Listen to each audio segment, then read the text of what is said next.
And I know you shared with me a really interesting illustration and post from LinkedIn that outlines a lot of really real observations of someone from someone who talks about how the reality is in the product design industry. And one illustration, it's really funny and even sad.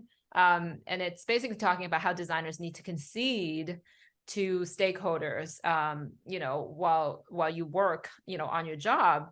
And I guess the point we want to discuss is, how do we choose which battles we want to fight?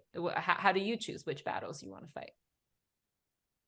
I think first and foremost, you want to get signal that people can change or people can work with you, and that's including yourself as well, because a lot of times there does need to be a reality check on those kind of things, on saying, okay, am I at fault here? Am I pushing way too hard in a sense?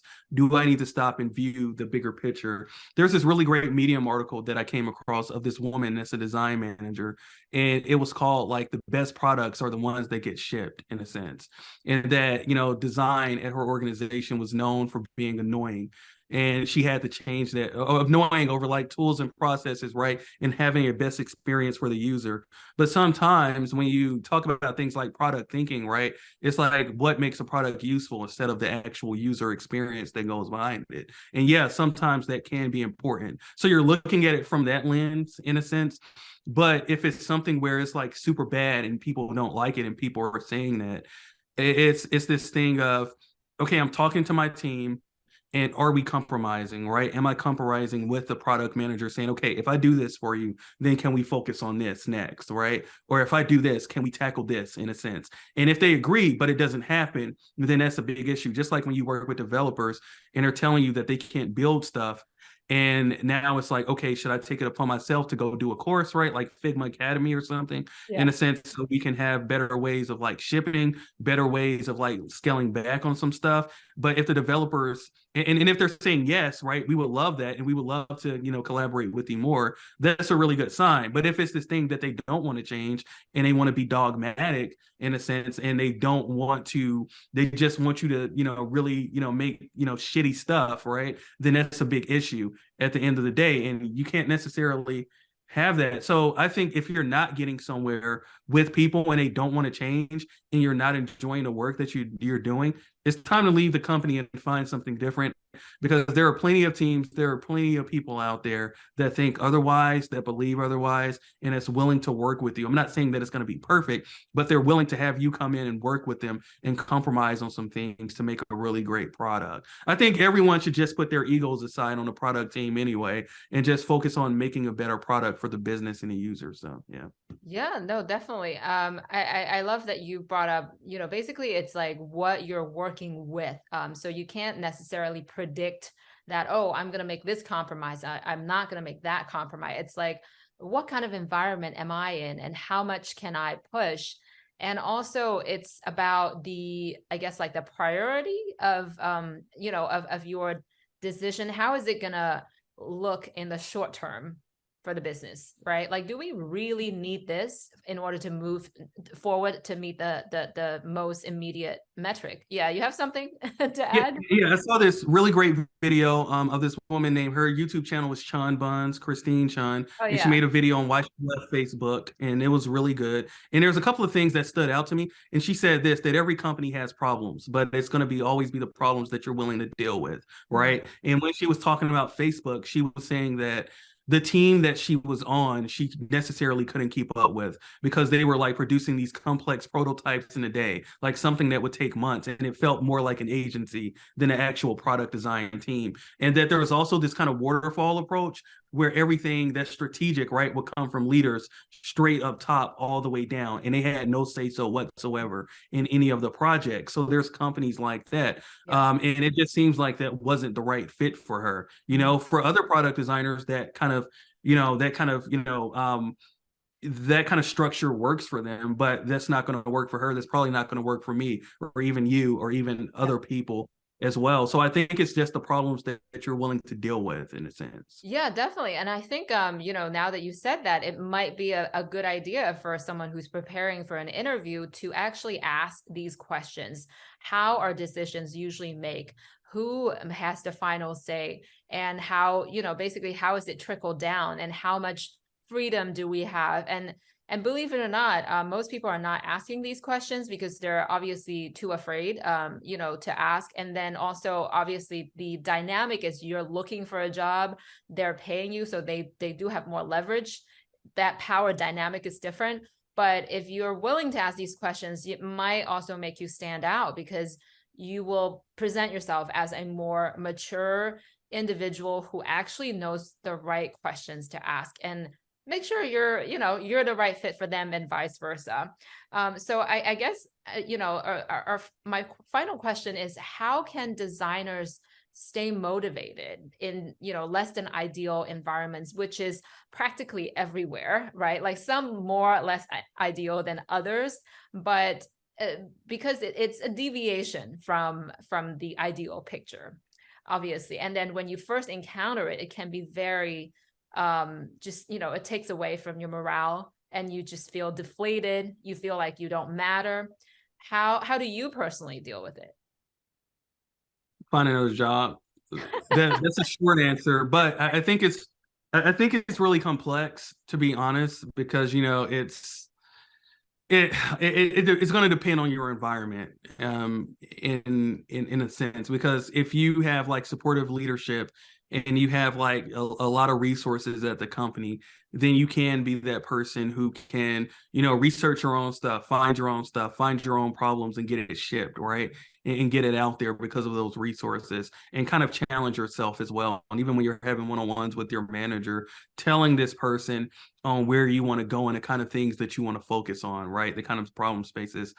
I think in other areas, let's say if there's like job security, I definitely understand that once again, because everyone doesn't want to interview for another company. I know that these interviews can be really draining. So finding work outside of your actual work, like working on other different projects, right, that really make you happy, working on stuff that you can also highlight in your portfolio that you would rather talk about too, that you can help, or even like, work with smaller startups or something as well, to really, focus in these areas. I would also say in order to stay motivated, like get therapy, get a therapist, talk with them Right, about definitely. stuff, figure out what you actually want to do in life as well. Because I Yeah, think that, UX design, user experience is just not going to be for everyone. And that's okay. yeah. That's okay. A lot of jobs aren't for people. I know that a lot of jobs aren't for me at all. And I think it's, really, having someone to confide in, to talk to figure out what you want to do. And also, last but not least, just take a break and go outside and touch some grass. So, yeah. Oh yeah. I completely agree. I mean, I think you cover for everything. And it's I personally go with an 80%, to 20% kind of ratio. So if I can find is even small enjoyment in 80% of the work or 80% of the time, and then 20% of dissatisfaction is acceptable to me, but you might have a different ratio, right? Some people can tolerate as much as 50%, maybe even 45. So you find out what your ratio is, like how much of the quote unquote shitty work can I tolerate versus the meaningful things that I still enjoy. Hopefully that you can find at least one, right? If an organization is giving you zero satisfaction and 100% dissatisfaction, that's definitely unhealthy and it's absolutely time to move on. But if you can find a good balance, it might still be worthwhile to be there and do your best work and enjoy your life. But yeah, in this episode, we just want to give you like a really real and unfiltered view of what you're getting into. Hopefully you're not demotivated hearing this, but more like, okay, now I know what questions to ask. Now I know how to adjust my expectations. Now I know how to deal with it when I encounter these situations and not be downtrodden immediately, but try to find a balance, try to fight, and ultimately decide for myself, discover myself if this is for me. Do you have anything else to add, Carrie?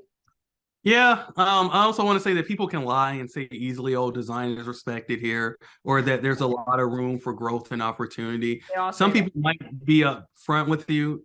You said they all say that. They Some all say people that. might be upfront with you and say, "Well, I don't know about growth and opportunity, to be honest. I'm just unclear about it." Or some people will even be honest with you. So one of my favorite questions that I like to ask is, you have designer A and designer B, right? Like completely polar opposites. And please, you have to say it that way. Oh, a person that's really has strong visual craft and they have intuition for what makes a great product and they can just go along with the flow. Then you have designer B, a person that understands UX best practices. They're really keen on process and they love structure. Which one will be a better fit for this environment? And, once again, a hiring manager might be upfront and be like, honestly, designer A, because we Oh, don't that's a have that great much. question. I mean, that's a great, well, I'm pretty sure most hiring managers wouldn't expect that question. And the ones that are really cool managers, really, competent and the one that probably a lot of us want to work for will, be able to answer that question without feeling like, oh wow, why'd you ask me that? It's a way for you to test if that manager is competent. That's such a great tip. Yeah, Yeah, I think, and I apologize for interrupting, my bad. that's I just think we had in the past episodes, we had to talk about what product designers are actually doing, and then also like really bad job postings. And I mhm. think we had this discussion to everyone on this call, I mean, that's watching this, that once again, the job posting is not going to accurately reflect what someone Yep. is doing the job from the day to day. And you need to get signal of that. Sometimes you won't be able to get signal of that. It's impossible until you work at an actual company.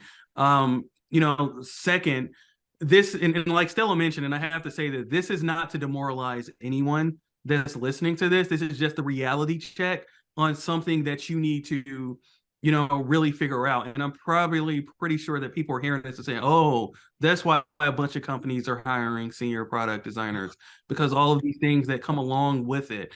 And I just want to say that, don't give up hope. Figure out, what kind of environment you want, because all these different environments are different, right? People are different as well, and just go from there as well. Yeah. Yeah, no, definitely. I hope folks find value from our candid talk today about the realities, but still stay motivated and find out what you want to do, and don't be afraid to experiment and get yourself out there if it doesn't work out. So thank you so much, Carrie, for being with us today. In the next episode, we're going to have more fun topics related to UI, UX, and product design that we're going to come back with. So stay tuned with us, and we'll see you again next time.